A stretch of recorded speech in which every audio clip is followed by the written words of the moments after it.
क्यों, काहे, क्या आवश्यकता है रिया को ढील देने की, रिया को छोड़ते जाने की? आवश्यकता क्या है? रिया को तो आपको इमीडिएटली गिरफ्तार कर लेना चाहिए था। ईडी ने गिरफ्तार किया, सीबीआई ने नहीं किया।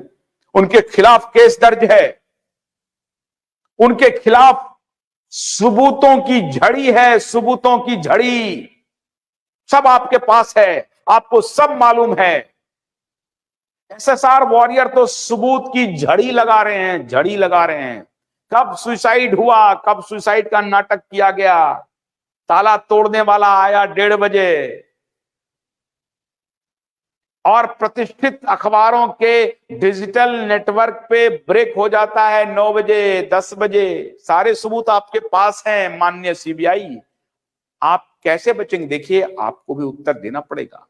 लेकिन मैं तो सिर्फ यह चाहता हूं कि अगर आपको उत्तर ना भी देना पड़े तो सीबीआई अगर अपना एक काम कर दे कि रिया चक्रवर्ती को दबोच ले, रिया चक्रवर्ती को इमीडिएटली कस्टडी में लेकर के पूछताछ शुरू करें, वो 2 मिनट में सब कुछ बक देंगी।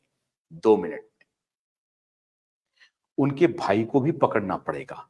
जब ईडी ने गिरफ्तार किया तब भी, अच्छा, मैंने कहा था कि आप सोए हुए नहीं हैं। आप बिल्कुल सोए हुए नहीं हैं, क्योंकि नवंबर 2022 में इन फर्जी माफियाओं ने एक खबर चलाई थी कि दिशा सालियान की जो मौत थी वो एक सुसाइड था और सीबीआई ने इसे कह दिया है। तो आप सोए नहीं थे, आप जग गए और इमीडिएटली आपने खंडन किया कि साहब दिशा का केस मेरे पास नहीं है, यह केस तो सुशांत का मेरे पास है। दिशा के बारे में मैं कैसे क्लीन चिट दे सकता हूं, किनको क्लीन चिट दे सकता हूं, किनके खिलाफ इंक्वायरी कर रहा हूं? नहीं नहीं नहीं नहीं नहीं, मैंने तो दिशा के केस को छुआ भी नहीं है। हाँ, ये बात जरूर है कि सुशांत के केस को सुलझाते सुलझाते मैं दिशा तक जरूर पहुंच जाऊंगा, लेकिन डायरेक्ट दिशा के केस की इंक्वायरी सीबीआई के पास ऑफिशियली नहीं है।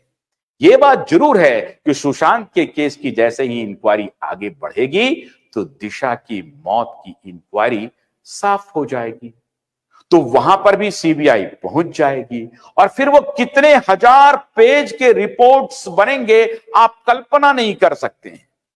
सैकड़ों पेज में तो यह बात समाहित नहीं हो सकती, हजारों पेज के रिपोर्ट्स बनेंगे। एक एक घटना को सिलसिलेवार तरीके से सीबीआई को अदालत के सामने पेश करना पड़ेगा और पेश करेगी।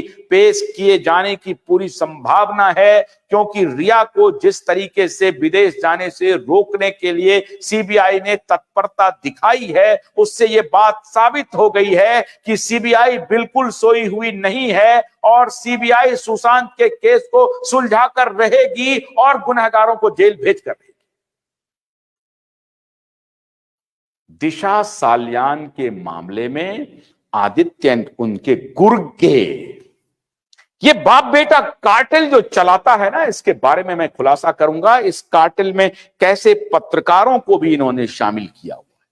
ये दोनों बाप बेटा, अभी 2 दिन पहले इस दोनों बाप बेटे ने मिलकर के मुंबई में एक मार्च निकाला है। मैं उस पर आपको बताऊंगा असली कहानी क्या है और कैसे इनके पाले हुए पत्रकार एक्टिव हो जाते हैं। हैरानी की बात है कि इन पत्रकारों ने जो इनके समर्थन में आकर के इनको सपोर्ट करते हैं, इनके कॉज को सपोर्ट करते हैं, कभी उनके जहन में दिशा और सुशांत के बारे में रिपोर्ट करने का कोई ख्याल भी नहीं आया। क्यों नहीं आया? ऐसे बोलने वाले पत्रकार, फालतू के पत्रकार, नकली पत्रकार, पैसे लेकर काम करने वाले पत्रकार, ऐसे पत्रकार उनको समर्थन करते हैं। मित्रों, यह बहुत गंभीर मुद्दा है, लेकिन आज 20 दिसंबर को अदालत ने जो तारे दिखाए हैं रिया चक्रवर्ती को, उससे पूरा चकमा लग रहा है। अभी सारे सपने चकनाचूर हो रहे हैं। उधर दुबई जाने के अरमान धरे के धरे रह जाएंगे। 26 दिसंबर 27 के ठीक पहले एक दिन हियरिंग की आस लगी हुई है कि किसी तरीके से अदालत हमें दे। लेकिन मैं तो समझ में नहीं आ रहा है कि साहब, जब आपने ये दलील लगाई सीबीआई ने जब ये दलील लगाई कि ये जुरिस्डिक्शन हाईकोर्ट का नहीं है, इस पर कोई बात हुई नहीं।